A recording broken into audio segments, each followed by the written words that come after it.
15 राज्यों की राज्यसभा की 56 सीटें अप्रैल महीने में खाली होने वाली हैं। इन सीटों पर चुनाव के लिए तारीख का ऐलान हो गया है। 8 फरवरी को राज्यसभा के खाली हो रहे चुनाव की अधिसूचना जारी होगी। वहीं नामांकन की अंतिम तारीख 15 फरवरी होगी। नामांकन पत्रों की जांच 16 फरवरी तक होगी और नाम वापसी की तारीख 20 फरवरी तक है। बिहार में भी राज्यसभा की 6 सीटें खाली हो रही हैं। बिहार में आरजेडी के मनोज कुमार झा और अहमद अशफाक करीम, जेडीयू के अनिल प्रसाद हेगड़े और वशिष्ठ नारायण सिंह की सीट खाली हो रही है। तो बीजेपी के सुशील कुमार मोदी और कांग्रेस सदस्य अखिलेश प्रताप सिंह का कार्यकाल भी पूरा हो रहा है। इन्हीं 6 सीटों के लिए चुनाव होंगे। इन सांसदों का अप्रैल में कार्यकाल खत्म हो रहा है।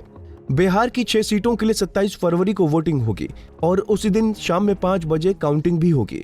बिहार में राजनीतिक समीकरण बदल गए हैं। नीतीश कुमार ने महागठबंधन का साथ छोड़ दिया है और अब वो एनडीए के साथ हैं। ऐसे में अब राज्यसभा भेजे जाने वाले प्रत्याशियों के नामों पर भी मंथन शुरू हो गया है। इन 6 राज्यसभा सांसदों में से 5 सांसद महागठबंधन के थे और 1 बीजेपी से थे। अब बिहार में राजनीतिक समीकरण बदले जाने के बाद इसका फायदा एनडीए को होगा। महागठबंधन से 3 और एनडीए से 3 राज्यसभा सांसद बनेंगे।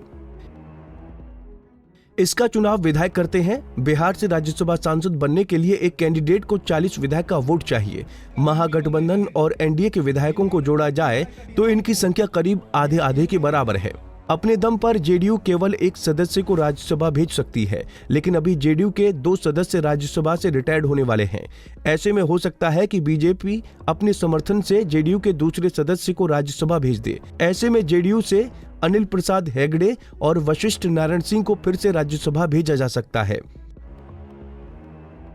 इधर ये देखना अहम होगा कि क्या एक बार फिर से मनोज झा को आरजेडी राज्यसभा भेजेगी, क्योंकि चर्चा है कि इस बार रोहिणी आचार्य को राज्यसभा भेजा जा सकता है। वहीं अहमद अशफाक करीम को कटिहार से लोकसभा चुनाव लड़ाया जा सकता है। ऐसे में मनोज झा पर संदेह के बादल मंडरा रहे हैं।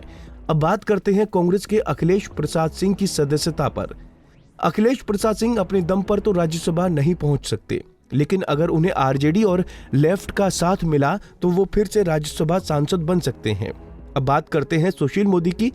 सुशील मोदी की संसद सदस्यता को लेकर सवाल खड़े हो रहे हैं, क्योंकि चर्चा है कि बीजेपी राज्यसभा की एक सीट चिराग पासवान की पार्टी को देने का मन बना रही है। अगर ऐसा हुआ तो सुशील मोदी राज्यसभा नहीं जा पाएंगे। पंजाब केसरी टीवी के लिए पटना से अभिषेक कुमार की रिपोर्ट। हमसे जुड़े रहने के लिए हमारे YouTube चैनल को सब्सक्राइब करें और नई वीडियो की नोटिफिकेशन के लिए बेल आइकॉन को दबाएं।